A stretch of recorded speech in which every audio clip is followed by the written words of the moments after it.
Well, the first panel session was a lot about infrastructure rollout, infrastructure sharing, and promoting investment in infrastructure. But for this panel session number 2, we will now climb up to the next step in the value chain, so to say. We come to the service layer, and we're going to discuss content, new content, and traditional telecoms content. And to be able to do this, we have invited a distinguished panel. It's going to be Kevin Martin, Vice President Mobile and Global Access Policy at Facebook.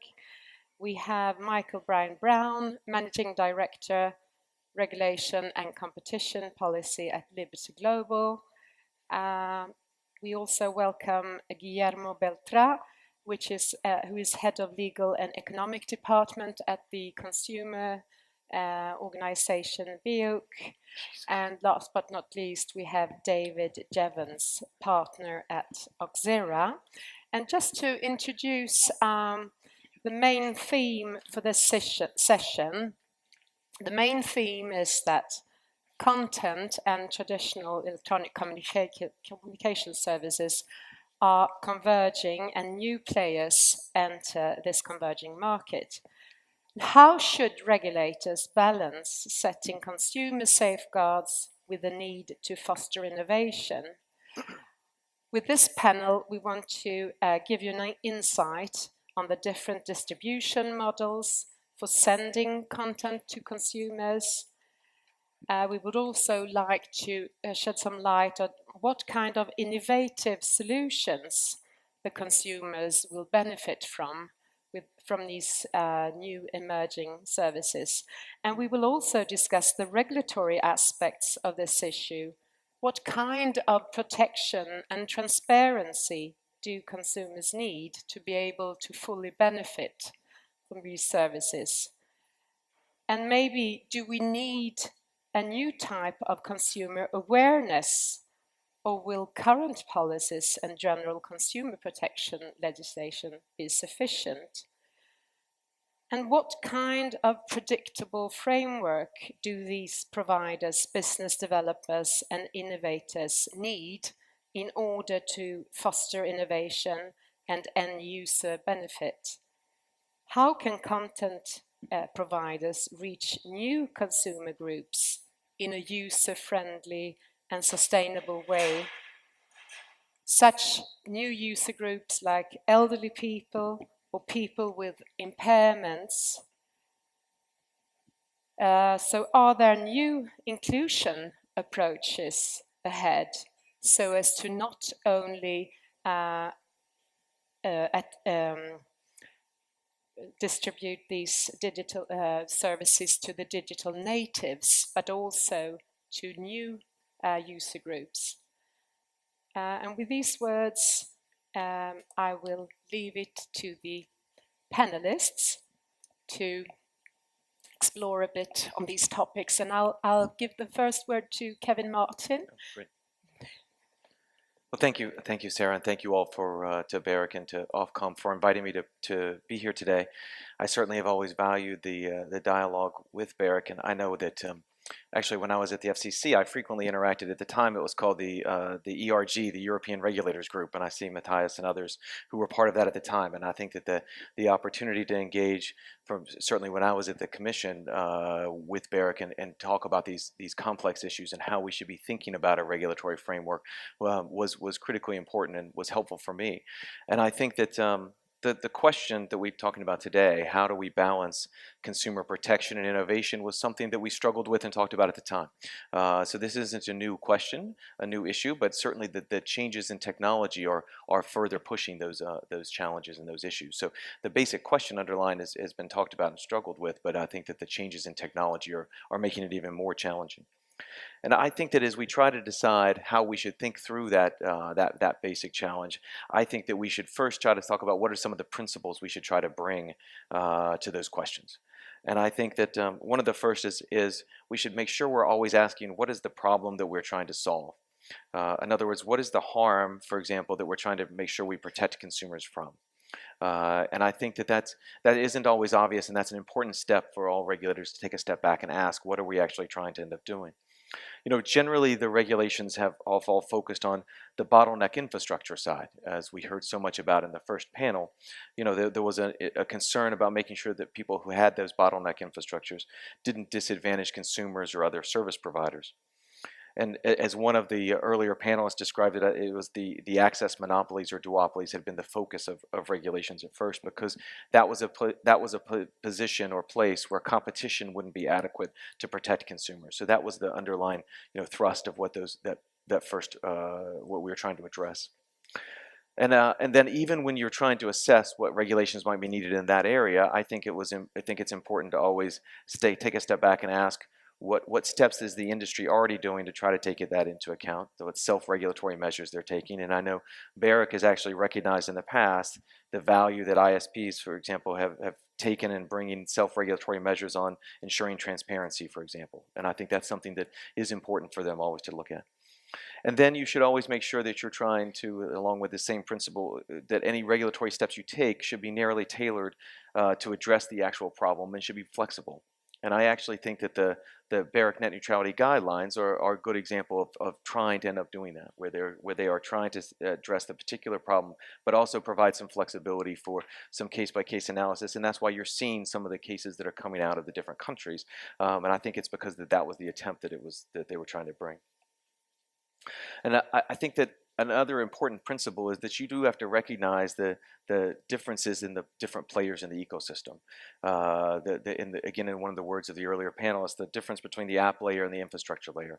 The telecommunication players who own that infrastructure, there's several characteristics of that side of the industry which has generally demanded a different regulatory approach. That there's fewer players involved, there's high barriers to entry, significant amount of investment in the infrastructure, there's licensing, it's often exclusive, and that it's harder at times to switch back and forth between providers, and those were the areas in which the regulations were often focused. In general, the online service providers, they play a very different role. There's many players in that ecosystem. There's relatively low barriers to entry. It's usually not exclusive. Indeed, many of the services, they have a multi-homing, where consumers actually utilize similar services to communicate with, for example, with different people, but they have all of them at the same time. And then it's generally easier to switch, but that's something we could end up talking about today. And so even with those principles and that framework in mind, so where does that leave us in the kind of converging environment, which I think was the kind of question that was presented to the panelists. And I think if many, if not most, of the regulations that had applied to telecom operators were less about their services, but about the potential harm because of their bottleneck infrastructure, it wasn't really about the new services that might be provided. And I think that does mean that there's an opportunity to review and potentially remove some of those regulations for operators as they want to provide new and innovative services, so that they can get into those services as well. And I think that's something that's a worthy thing for the regulators to engage in doing. But I think if you're going to end up going down that path, I think it only highlights the importance then of the network neutrality issues that were put in place a year ago with the guidelines. Because if the operators are going to be able to vertically integrate, then making sure that there's adequate net neutrality protections is critically important. That they're not going to end up disadvantaging the other services that then ride over that infrastructure. And I think that it's important then but I think it is important that you don't reflexively apply old telecom regulations to new services, and indeed it may not be appropriate and may not be really feasible. And I think it would certainly chill innovation not only of the telecom operators, but potentially of the other kinds of service providers. And you heard some of that in the earlier panel as well. And so then specifically, as you start talking about how that kind of a framework would apply to certain kinds of consumer protections, I think that whether it's, let me take just a few, transparency, we talked about you should be looking, for example, at what self-regulatory measures, but then making sure that everyone is being transparent about what they're doing, I think is an important one that seems like it makes sense from a consumer protection perspective. and we contrast that with another potential consumer protection that it doesn't or seems inopposite in the current context of new services. For example, the billing requirements. Most of the new online services, there aren't actually bills associated with it. So to actually apply the kind of billing rules that have traditionally been applied in the telecom services area would actually require online service providers to create and send out bills for services that they aren't even doing today. So you've got one set of transparency requirements that might make sense, billing requirements that would be an opposite. And then let me take another example of a consumer protection in which you've got to still make you've got to make a distinction and differentiation in the technical aspects of the different services. And that's on public safety. Everyone agrees that public safety is critical, and we need to make sure we do all that we can from a consumer protection perspective. And when you think of public safety from the telecom perspective, you think most critically of connecting to the emergency public safety answering points, the PSAPs, the public safety operators, through 112. But the ability to accurately do that is actually predicated on knowing the location of the person who's calling. And there's two people in the ecosystem who can always end up knowing that. It's the telecom operators who can use triangulation with their networks to ping the consumer's phone, and potentially the operating systems who can reverse it by having the operating service of the phone ping back to the towers to triangulate. And so I think that those are two of the ecosystem players that have shown that they can potentially end up having that persistent geolocation, which is necessary to make sure you're routing the call appropriately. And that's critically important to make sure that you're routing that call appropriately so that you know you're going to the right PSAP, to the right public safety operating system. And it ensures that one-to-one connectivity, which is critically important when you're trying to reach that emergency operator. And let me now contrast that with what's a public safety opportunity that other new technologies provide. So Facebook doesn't have the same kind of persistent geolocation that they can always make sure that they can give that kind of dedicated connectivity for in times of an emergency to get to the public safety answering point. But they do have the benefit of being able to talk one-to-many. And one of the other challenges that occurs in an emergency is you want to make sure you tell your friends and your family all at the same time that you are not been injured and you're not in danger. And so what we've implemented is that we have a safety check mechanism where we're able to allow people who are in an area where there's been a disaster or where there's been some kind of traumatic event to seamlessly and prioritize their ability to let their friends and everyone know that they are fine. There's through our safety check mechanism. And that's an example where different technologies may be able to serve a different public safety purpose. And so I think that as we look at consumer protections, I think that that's kind of the balance that we should end up bringing, looking at ones that make sense for everyone, looking at some that may not make sense on new services going forward, and then looking at ones in which they may have a role, but that role may be different based on the technology they're providing. Thank you, Kevin. So let's turn to the next speaker. It's Michael Byrne-Brown from Liberty Global. Please, Michael. Well, good afternoon, everyone. I'm Michael Byrne-Brown. I'm Managing Director, Regulation and Competition Policy at Liberty Global, and I'm delighted to be here this afternoon to talk about something that's so important for European consumers and for the future of the European communications and media industry. Briefly, Liberty Global is the world's largest international TV and broadband company. We invest in the infrastructure that empowers consumers to make the most of the digital revolution. For example, our Project Lightning is currently one of the largest investments in end-user infrastructure in Europe of the last 10 years, connecting millions of homes, with more still to come. We operate in 12 European countries under the brands Virgin Media, Unity Media, Telenet and UPC, and in over 20 countries in Latin America and the Caribbean. We're not only a fixed player, we invest in mobile, both as an MVNO, for example in Austria and Ireland, and also as a network operator, as BASE here in Belgium, or via our Vodafone-Ziggo joint venture with Vodafone in the Netherlands. In the last years, we've become increasingly active in content. For example, in free-to-air, we own the TV3 suite of channels in Ireland. We invest in programming. Our All3 Media joint venture with Discovery is one of the largest independent TV production houses in Europe. Moreover, we've begun to invest directly in original programming in The Rook, a new TV series which we're making in Europe in a co-production with Lionsgate. So Liberty Global is extremely well placed to comment on this important topic. We therefore have a few key thoughts as to the direction of regulation in this area. Firstly, regulation should seek to protect competition and consumers, but not competitors. In our fast-moving sectors, there will be winners and losers. It's part of the innovation process. It's allowed these new services to flourish. It's not in itself a bad thing. Secondly, a level playing field for regulation is vital. This applies in two senses. Firstly, geographically. As far as possible, companies want to be able to develop products for multiple markets, as they can, say, in the USA. Too much fragmentation across Europe will stifle innovation by European companies and will harm European consumers. Equally, we seek a level playing field between different kinds of investors. If companies such as mine, which own last-mile networks, have to compete on a stricter basis, say, than OTT players when offering the same services, this makes it harder for us to succeed and less able to serve our customers and to invest. Finally, we ask for a regime that supports investment in infrastructure. This is vital to promote Europe's success. Today, in the countries Liberty Global operates in, our customers have access to some of the fastest and most advanced networks anywhere in the world. This relies on continual investment and a regime which allows those willing to invest because they want to compete to benefit from their investments. I look forward to discussing these and other points in our panel. Thank you. Thank you, Michael. And now I leave the word to Guillermo Beltrán from BEUC. Thank you. Is it working now? Yes. Good afternoon, everybody. Thank you, Sarah. Thank you, BEREC, and thank you, Ofcom, for inviting BEUC once again to your annual stakeholder forum. We're very pleased to be here. For those of you who don't know us, BEUC is the European consumer organization. We regroup 41 national consumer organizations from over 31 European countries. And I really liked, Sarah, how you introduced with metaphorically our panel about climbing up the value chain.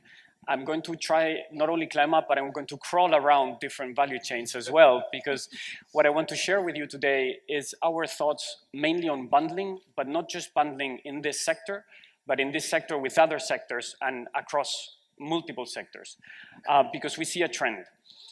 Bundling is definitely a trend, and we recognize, our members tell us, sure, it can bring some benefits to consumers. They represent a one-stop shop. Maybe it can make choice easier. It can bring price. It can be helpful in terms of pricing if the price of the bundle is less than the individual prices of all the other different services together, etc.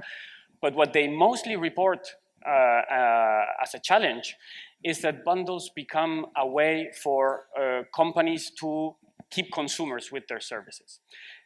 Challenges keep arising in different markets where bundles represent more a challenge for consumers to freely exercise their choice to jump in and out. And I want to illustrate this with a few examples. First of all, within the telecoms market, let's talk about that. Our Portuguese member, for example, had a very big campaign up to a year ago or so, where they had observed that bundles inside the telecom sector, so of several telecom services altogether, was being used by the operators that were using them to, for example, restart the contract for one of the services when the consumer accepted to prolong the contract for only one of them, therefore locking them in for the rest of their bundle. And they did a very big campaign to try and get that sorted. We see because the topic of today's panel is also linked to the content market, to the premium content market. We also see problems there where consolidation of the pay TV market is being problematic for consumers. I'm sure you're all aware that the European Commission, DG Competition, did a sector inquiry on e-commerce where one of the things they looked at was precisely at the pay TV markets. And what we see is that these markets are often characterized by lack of sufficient competition, and in some cases, they do create consumer detriment. For example, in Denmark, our Danish member ran a campaign to protest about the fact that Danish consumers had take-it-or-leave-it plans when it came to pay TV. It was always the same bundle of channels, and people ended up buying too many channels than what they wanted to buy because there was no other option. Exclusive long-term licenses in this sector can be problematic too because they impede real competition. We have seen competition authorities in France and in Spain having to intervene to make sure that the operator that got, or the company that got the license for premium content such as sports in countries where, for example, football is very popular, had to share that with other operators. The lack of cross-border access to this content worsens the picture. The fact that we don't have a single market for content makes it harder for there to be more competition in the content market and by extension also in the telecoms market. We, and many of you may be aware, we have a big campaign to try and end geo-blocking in Europe. Geo-blocking not only of goods but also of services, like for example audiovisual services. There are a bunch of legislative initiatives going on in the co-decision process, but unfortunately that is not going to solve the problem for the premium content. I think the link between telecom markets and content markets is very clear. Our Spanish member, for example, has denounced that since the biggest Spanish operator acquired the license to include in their pay TV service the probably most popular content in Spain, which is football, prices have non-stop gone up. So just on this, Mr. Soriano just mentioned it, BEREC has issued a draft report looking into this, so we can only but welcome that and encourage all other regulators to continue looking into the impact that competition or the lack of competition in content markets may have also in the telecom market. But let's go beyond, and here's where I'm going to crawl a little bit around value chains. We need to think big. This is also, it's beyond the telecom sector. We need to think about the Internet of Things. Connected products, bundled with communication services, smart homes bundling platform services and products. We see providers, energy providers, offering consumers extended guarantees for their products, home insurance, bike insurance, all bundled in one service. So the problems that I'm describing about the bundle being a challenge for consumers to exercise their right is not just for our sector, but it's across sectors. So to sum up, and I finish here my introductory comments, we think that a variety of solutions is necessary for this problem. In some cases, we might need to adapt our laws to the new reality. So we're not, don't get me wrong, we're not against bundles. We are here to highlight all the challenges that they can bring and propose some solutions to address them. So sometimes it might be update the law. Like, for example, the co-legislators in Europe are doing with telecoms regulation, where there is now on top of the table an article that would deal with bundles. Other times, we will need fast and efficient antitrust investigations, like is happening, like DigiComp is doing, for example, in the pay TV market. But what we will always need is strong and efficient enforcement. And enforcement, not just by telecom NRAs, but with other many telecom NRAs, and not telecom NRAs, but with other authorities, with data protection authorities, consumer protection authorities, sometimes with energy regulators. And with that, I just wanted to highlight the peer initiative that your energy colleagues are running. It stands for Enforcement Energy Partnership for Enforcement Energy Regulators or something like this. It's the energy regulators calling out to regulators from other sectors to come work together on problems where to protect consumers, you have to work together because it's not anymore a siloed kind of thing. A perfect example of that, and you may have seen in the press, it's already in the BBC and in other mainstream media.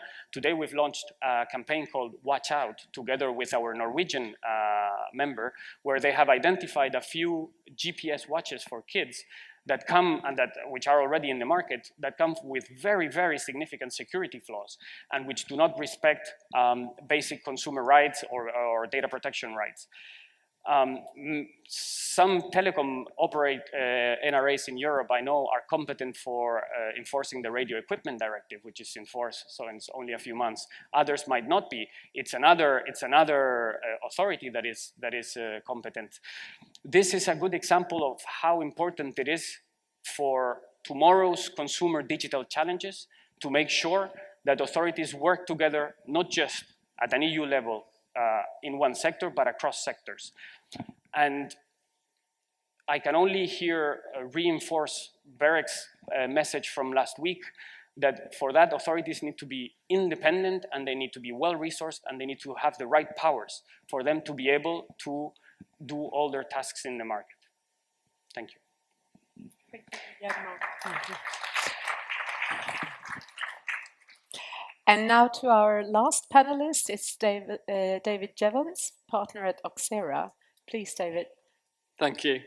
For those of you who might not know, Oxera are a firm of economists, which makes it a unique place to work, only having economists to talk to. So it's good to get out into the wider world once in a while.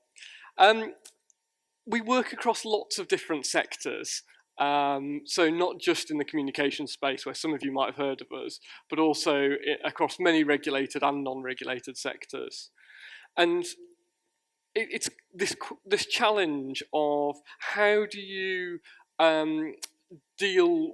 promote innovation in a market while safeguarding consumers at the same time is a common challenge across those sectors. So hopefully what I'll be able to do is bring in maybe a few lessons from other sectors that we've seen and talk a little bit about financial services and a little bit about energy as well, where they've had different, I think there are some important lessons that we should think about when we're looking at extensions of the traditional networks regulation that we've looked at in communications when we're going out and looking at these related parts of the value chain.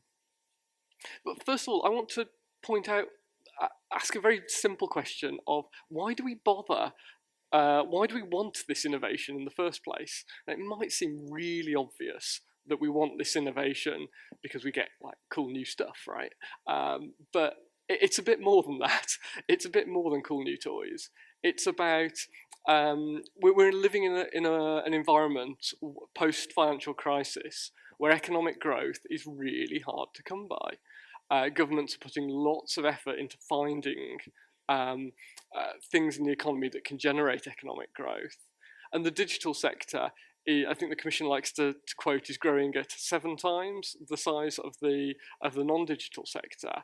Now, obviously, defining a digital sector is very tricky and all that, but that shows the importance of what the prize is here, potentially. The digital sector does have a huge potential to unlock economic activity, which can benefit us all.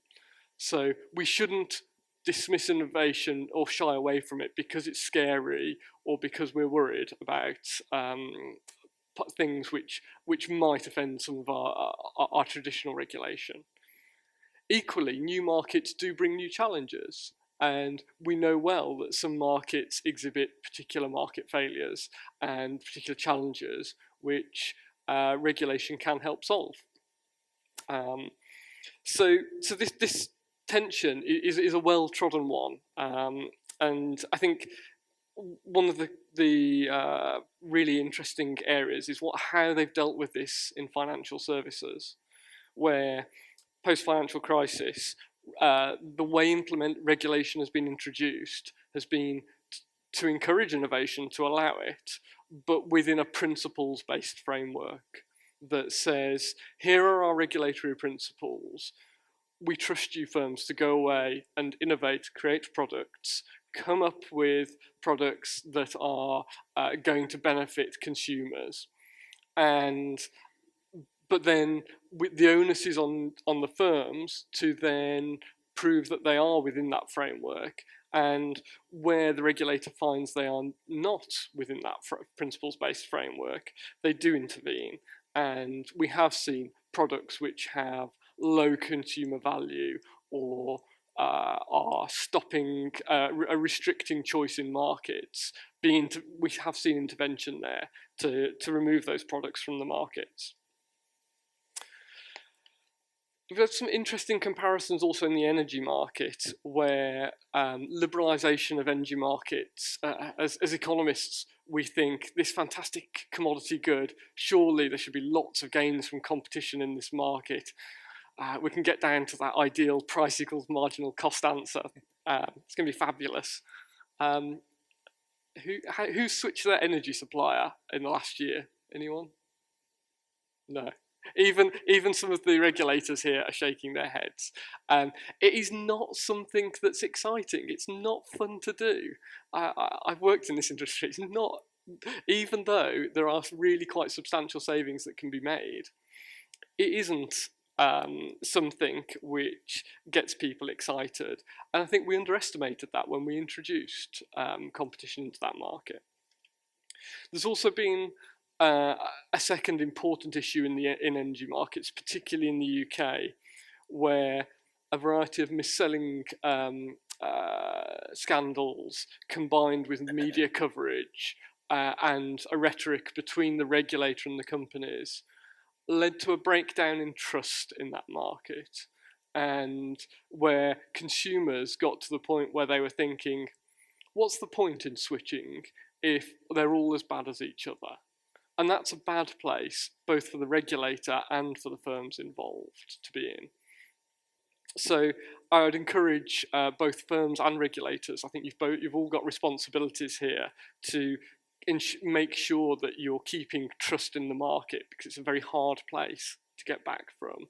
And I think some of the issues in digital, when we start to think about privacy, we start to think about data sharing and portability, these sorts of things, then I think trust in the market will come back into that.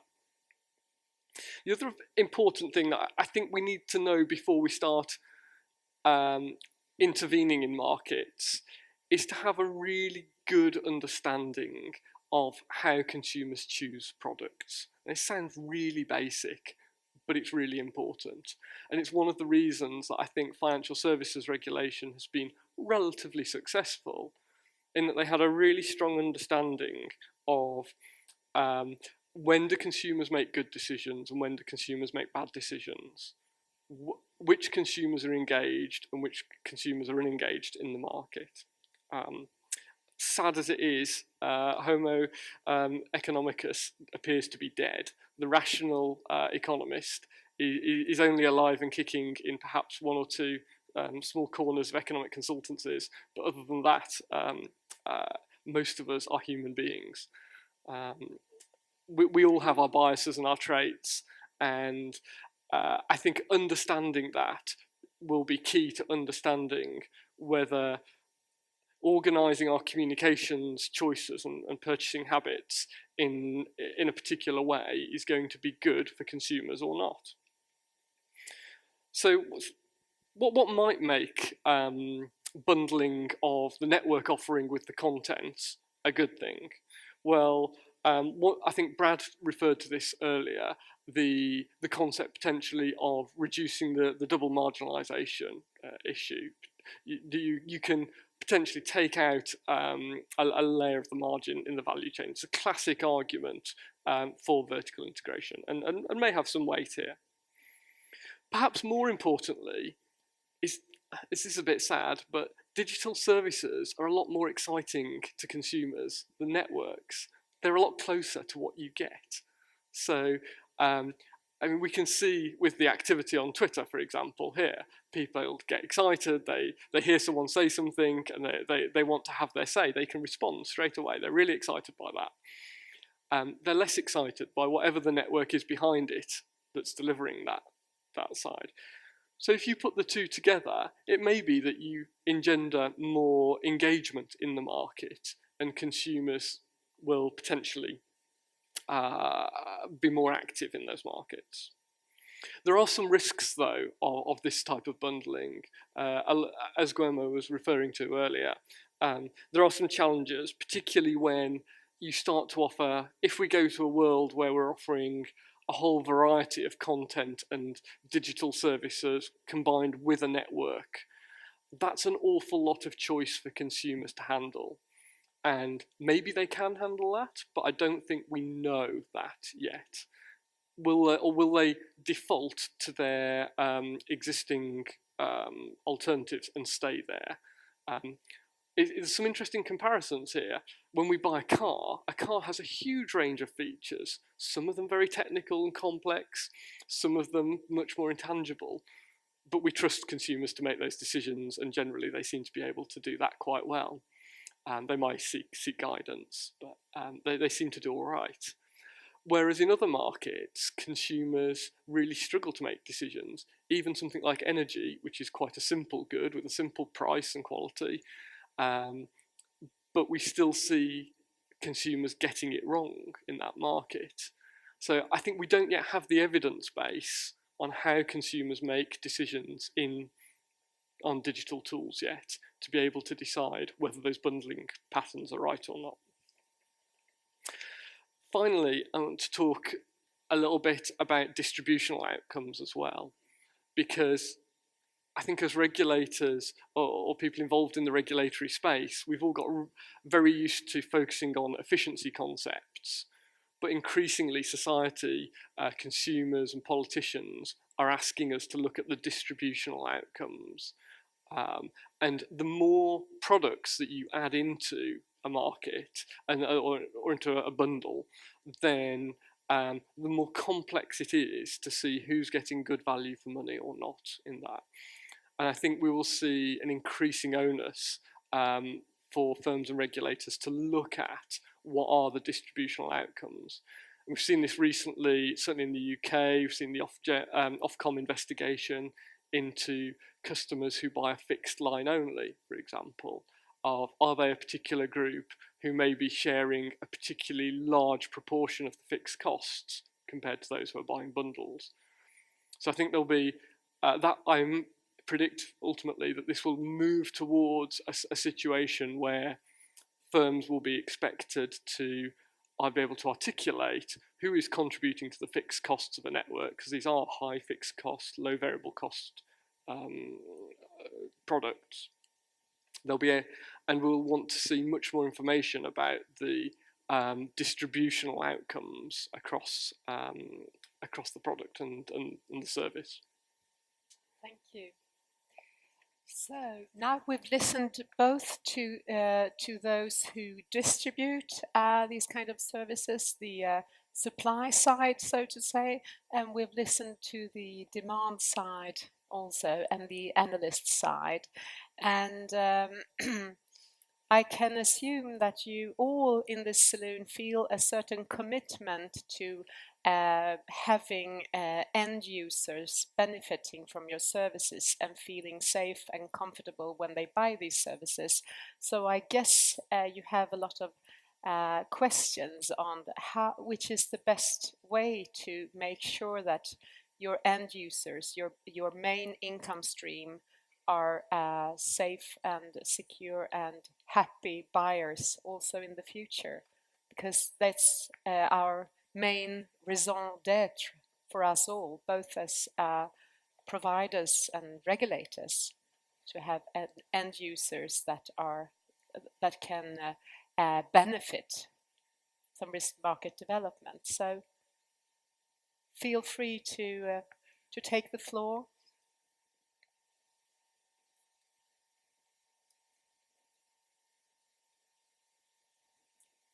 Maybe you're a bit tired. It's a late point of the day, but so if we oh yeah, there are maybe questions coming in our Twitter feed here. We're getting back to this question on how should regulators balance this setting consumer safeguards with the need to foster innovation. Do you think that there is a conflict between these two, that too harsh provisions on contracting terms and consumer protection legislation would hamper the fostering of and development of innovation? Guillermo? Just speaking. Okay. Yeah. Okay. If I can quickly jump on that one, I think the answer to that question comes in another tweet that I really liked that just came now and said, why can't more consumer protection or more privacy-friendly services be the innovation? That's something that we always call for. We need sufficient competition in the market to see that different service providers are competing on consumer-friendly values, so that the consumers have always an increasing better quality of choice when they can choose. So just that on that very concrete question about whether there is an inherent contradiction, of course not. The question is what quality of competition do we have so that the market is delivering value for consumers, not just for the companies. So what you are saying, Guillermo, is that good competition that makes it easy to change and vote with your feet and protection of privacy is enough. We don't need more provisions on on I never contracts. said enough. I never said enough. No, I just said that's my answer to the question whether there is an inherent contradiction. I mean, if we take a step back and I take David's comments from before, why aren't consumers not excited about switching in energy or in any other service market? And if we put the question another ways, why aren't they switching? The most obvious answer might be, well, they're just satisfied. Okay, let's just assume there's a bunch of consumers who are satisfied. Of course, there are a lot of great service providers out there. But of those who are not entirely satisfied, why don't they switch? And I was just writing some notes for myself. The first reason might be because offers are hard to compare. And there is where bundling comes into play once again, because the more we bundle things from different sectors and across different types of services, the harder it is for consumers to compare on what we call a like-to-like basis. So in that, there's a challenge as well with comparison websites and with how information will be presented to consumers so that they can compare what they're in with what is out there to see if it's better. The second reason that they won't switch, maybe, is because it's hard to switch. And there is where, again, bundles play a role, as I was saying before, because the bundle can actually act as a barrier for the consumer because they might be happy with part of the bundle but not with others, but they cannot break the entire bundle, so it becomes actually an impediment for them to switch. And the third one, which I think is very important as well, is just simply because there is lack of sufficient competition in whatever market we're talking about. And just because I got Kevin, if you will allow me just to for the fun, because it's late afternoon, can I also do a show of hands? How many of you in the room have recently switched from Facebook, if you are a member, to a competing social network? Exactly. So with all the great things that Facebook has as well, one of the things we see that happens in many markets is that there is just not enough choice. And that's something that we have to get going. I think it was mentioned by Richard Fisi as well in the previous panel. Our members do what we call collective switching campaigns, where they rally up a bunch of thousands of consumers and get them interested in switching to a different service provider. They do this mostly in the telecom sector, but also in the energy sector. And what we have seen in some member states is that some of the biggest operators in those markets won't simply be interested in bidding for 50,000 consumers or 75,000 consumers. There's something inherently wrong in that market if those operators are unwilling to bid for those consumers. There's not enough competition. Yeah, thank you, Guillermo. Michael wanted to comment on that. Yeah, I mean, just back to your question, Sarah. Is there a tension potentially between I think, a desire for certain consumer protection measures and also a desire for innovation? I think there are potentially two competing public goods there, because I think unlike the energy sector, services in telecoms and communications are generally not homogeneous. You can potentially define certain products which you can then impose transparency on. But the danger with that is therefore you effectively lock in a certain regulated product, which everyone has to offer or has to be offered in a certain way. Now, clearly that carries with it some public goods. But conversely, as you've noted yourself, Guillermo, as Kevin's alluded to, there are some benefits from innovative models, from innovative service concepts, from innovative products. And I think the tension is, how can you balance the consumer benefits without actually fossilizing a market in certain ways? And I think that is a real danger. I mean, just one very present example I would think of in the media industry is clearly with big OTT television providers, and I would think of Netflix and Facebook. Clearly Netflix and Amazon, they're coming at this with very, very different business models. Netflix is effectively presenting themselves as a standalone TV service. That's their raison d'etre. Amazon are driving Amazon Prime, at least at the moment, broadly as an adjunct to their shopping service. Two things with very different cost structures, very different strategies, may in some senses be hard to compare. Yet possibly the competition between the two of them and the innovation between the two of them drives consumer benefits. And I think there is a risk that if we are too prescriptive in what products must look like, we risk throwing away also that potential for innovation, and it's a real challenge. Kevin also wanted to comment on that. Obviously, I just wanted to respond on the social network point.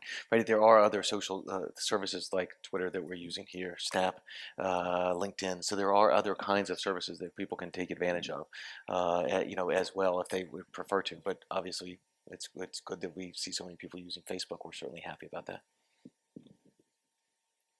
We actually had a question from our audience here via Twitter. Can't consumer protection and privacy be the innovation? Why opposing the two? Some services show they may go hand in hand. Who wants to answer that one? Yeah. Okay. I think certainly in the privacy space, I think it's very interesting. I mean, we heard some of the concerns expressed about the GDPR, but I think GDPR is also making people look at privacy in a very, very different way. And I think we've seen interesting announcements. I think IBM a few days ago were talking about their privacy strategy, how they would be consumer friendly. Clearly, Apple has come with a very different approach. And I think, you know, we talk a lot internally about privacy as a product. I think we have different meanings about what we think of when we say that. But clearly, I think in the discourse in companies like mine, privacy is in a very different space from where it would have been perhaps a year or so ago. And I think that's a trend replicated across the industry. So I do think you will see certainly privacy becoming an increasingly central element of many products, and I think potentially consumers perhaps expressing more interest in that than they have expressed in switching in the energy industry. I think you're right. I think we that we are seeing people innovating and competing on privacy as a quality factor. I think we will see much more of that, but there is also something, I think, a role for some of the big ecosystems to play in communicating to consumers the privacy implications. I think that is something that we are still very much at the early days of still. So do consumers really understand the privacy implications? It might be that some... do people understand the difference between Siri on an iPhone doing the calculations on the device versus in other competitors doing it in the cloud, that sort of thing? That's a nuance that only if you're in the market you really understand. Guillermo.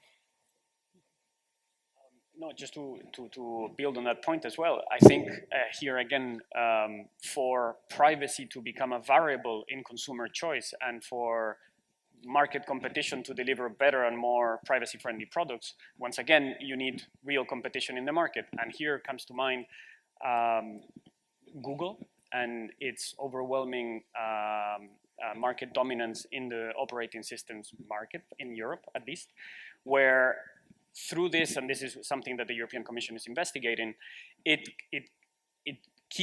could keep consumers from having access to more privacy-friendly products because it's just not in line with their business model or with whatever their strategy is. And that, I think, it's a key when we have big platforms or big service operators that become a gatekeeper to to a market, because they're the ones that create the market. Consumers end losing up if they cannot have access to, for example, more privacy-friendly products. And bear in mind, some consumers, there's a lot of heterogeneity in the privacy that people want. Some people really value that and are willing to pay quite a lot to access it, to get that privacy. There are other people though who say, actually, I'm fine with all this, with a whole bunch of data being shared, but they need to understand what data is being shared and how. And they may want to receive subsidized products in return for that, potentially. So it's in that communication of how do you explain to people what the market is and what would be suitable for them. Do we need to create more consumer awareness around this? And could more consumer awareness be a substitute to more regulation in this area? Kevin? Yeah, sure. I mean, obviously, I think consumer awareness about it is a good thing, but I was going to observe a couple other points that are different about data than our other economic examples, right? I mean, I guess I'd say first, implicit in your question is as opposed to regulation, but data actually is actually regulated, right? I mean, it may not be by BEREC, but you do have the GDPR, which everyone is aware of as being implemented. So there are a lot of data protection regulations that are put in place, number one. And then number two, one of the other things that's different about data is that it's not exclusive, and it's not something that can be exhausted the same way. In other words, it might be that it can, from a consumer perspective, going to the most recent example, that they might be willing to, I think you said trade it for services, but they might be willing to do that for multiple services. It's not just one. So that also changes the nature of it from an economic perspective. So I think it's important both to take those things into account, that it's different because it's something that the consumer themselves can trade again, number one, and number two, that there are protections in place that everyone does have to end up meeting. And I just thought those were two important points for the discussion to make sure we talked about. Yeah. You want to add something shortly on that, Guillermo? Just maybe to answer from our perspective, the direct answer to your question would be no. You cannot substitute, at least in the area of privacy and data protection, consumer awareness for the right regulatory principles that you have. We are very supportive of the GDPR, of course, and one of the key problems we see in this area is enforcement. So if I can circle back to what I was saying initially, in many of the issues we're talking about tonight, we have good rules in place. But what we see more often is that they are just simply not being respected. So we have to work on compliance. Another example that comes to mind is also done by our Norwegian member. They ran last year. They scanned 15 popular apps, including Tinder, Runkeeper, and others. And they checked what the app was saying they were doing in the terms and conditions, and then kind of middlemanned what the app was really doing between the app and the internet, and checked what they were really doing with consumer data. And not only they were not respecting the law, but they were also not respecting what they were saying in their own terms and conditions. So this kind of thing, the new digital economy presents a huge enforcement challenge. So getting authorities on track on that, I think, is super important. Do you think that there is a risk that that there will be a backlash in the use of content services like social media due to the fact that people get more and more aware of their data protection rights and get more and more conscious about how data is used and stored, etc.? Is there a risk for a backlash in this sector due to that? I mean, look, it's as you just alluded to. I mean, we think that there are rules in place, and we try to meet those rules. And we spend a lot of time actually making sure that we are meeting the regulations about how we should be protecting consumers' data, and that it shouldn't end up being abused. So, we don't think that, we hope there wouldn't end up being a backlash, because we're trying to meet those rules and regulations. So, being more transparent about our efforts to do that, we don't have a problem with. Now, and we also think that the rules just generally should end up being enforced. I mean, that's an important component of anyone who's trying to end up meeting the rules as well. So, I don't know if you have thoughts about whether you think there'd be more of a backlash, but maybe for other services, but we try to end up making sure that we're meeting all the rules and regulations. Well, backlash in the sense of consumer complaints, definitely. Every time there has been a scandal, so to speak, about, well, for example, a few months ago, we had this campaign called, I don't remember how we called the campaign, but it was about Kyla, this connected doll that also had very big security flaws. Any bypasser on the street could activate their Bluetooth and speak through the doll to the kid, things like this. We communicated a lot about this. There was a lot of consumer backlash. Our members told us they didn't want anything to do with that doll. They, of course, don't want their kids to play around with toys that are spying on the kids or posing a security threat. Now, the question that I ask myself in abstract is, okay, if there is that consumer backlash, do they have an alternative to go to? And is it easy for them to go back to that alternative? And that's where I circle back to our question, is it easy to switch? Is there enough competition in all of these markets? Right. Do we have any more questions from the floor? Steve from Ofcom, please.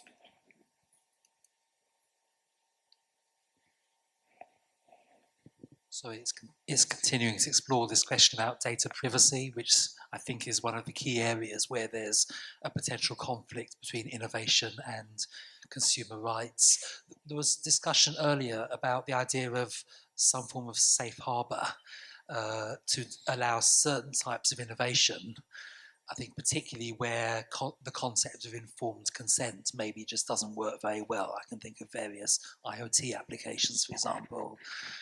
I'm interested in the panel's view as to how far that type of idea could be pushed without provoking the type of backlash that you've already referred to. Yeah, I think that might be a question for Michael and Kevin. Maybe Michael, would you start? Okay, I think for me this goes back to one of my my opening points, which is the question of the level playing field. I think safe harbors for certain people and not other people, I think are dangerous things, because I think in the end it's in the consumer's interest, I believe, to allow a range of players to compete in different ways and with different services. And I think if the rules are not even, I think that's dangerous. Specifically, the notion of how well should the GDPR comply? And I'm conscious it isn't a privacy conference, but clearly I think one of the things that will be interesting to look at in practice when the GDPR comes into force was the degree to which data processors and data controllers are going to rely on the essential requirements of the service as a basis for processing personal data. I mean, clearly there is quite some latitude there to process on an opt-out basis. I think it's going to be very interesting to see with different privacy cultures and different member states, particularly around that issue historically, how that works. But I think inherently the GDPR clearly gives a step change to the compliance burden that certain actors are going to have to face in this value chain. But I think it's too early to say that it necessarily will be a brake on innovation. I certainly hope not. Thank you. So, and then Kevin. So, I think that the opportunity for innovation, I guess it's possible, but I would start out with the premise that, look, we think it's critically important to make sure that for users to be able to be fully taking advantage of our site and using it, they have to trust of what we're going to end up doing with their data. And so, and that's the reason why we actually are in favor of having important, strong rules. Why we actually think that the GDPR is an opportunity to make sure that we have consistent rules for everyone and that they end up being enforced, to your point. I mean, so because we think that that trust is a necessary element of people utilizing our services. And so I think that there are differences, as I said, from an economic perspective about data that make it a different kind of a commodity. In other words, like as I said, the fact that it's not exclusive and not exhausted, which presents an opportunity for other kinds of innovations. But I think we wouldn't want it to come at the risk of jeopardizing the trust that we think is essential for our basic service. And so that, I mean, I think that's what that would be our concern. I mean, it's not that we wouldn't be open to it, but we don't want it to end up destroying the trust which we think is essential for ours. And that's the reason why we support rules and think they should be enforced. Thank you. Okay, time flies and we're soon heading for... there is a question there. That's going to be the final one then. Hi, thanks. It's Francesco Versace from Vodafone. I have a question for all, maybe mainly to Guillermo. It's regarding consistency, bundles and harmonization in general, and especially regarding the code. Do you see a risk in the fact that we might end up having different layers of harmonization depending on the type of services that's comprised in the code? Also thinking of the possibility that they are included in the same bundle. Sorry, I didn't get the last part. Also considering that you might have bundles comprising different categories of ECS services. So you might have different layers of harmonization applying to the same bundle. Okay, that's a very specific question about an ongoing process. Yes, sure, there is a risk. When how we've come across always the harmonization debate is taking from the consumer perspective, looking at whether services are mainly national or cross-border. So are we really in a place where we are seeing consumers buy fixed internet access service from a different country? As opposed to services which we might be talking about, like in the case you're mentioning, other services like online communication services, OTTs, where by default they come and they offer the service across Europe, in theory with no borders. In the case where they are mostly national and there is already an existing body of law which allowed member states to go further. That's where we've always argued, and you know that well, that those rules should continue being minimum harmonization.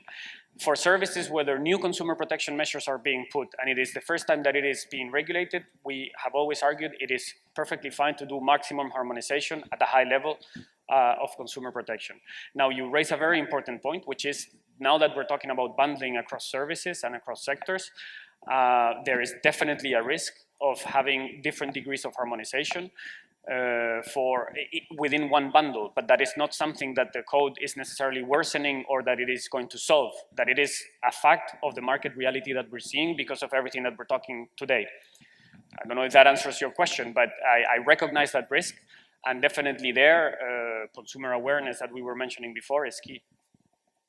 Thank you. You have a short comment on that, Kevin, as well? You know what, I just think that you have to, first of all, make sure you're distinguishing between what regulation you're talking about. Is it a regulation that's actually applying because of the underlying telecommunications service, or is it a regulation that needs to be applied to the new value added or online service that the operator may be trying to bundle in?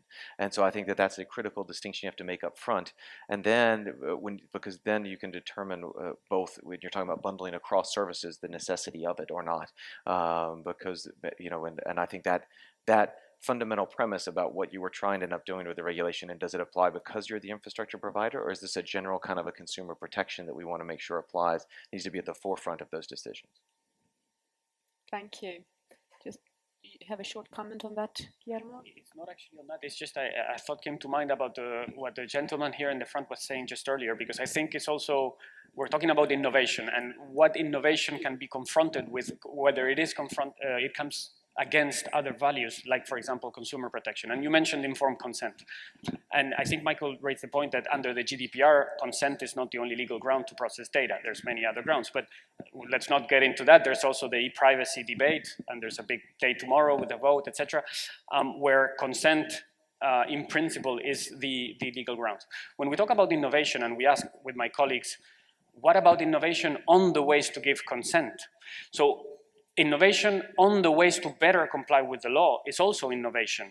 And I think we need to talk more about that, because it's not just in the privacy realm, but in many other realms, also in consumer protection, like the gentleman that issued the tweet before, can be a way to innovate as well.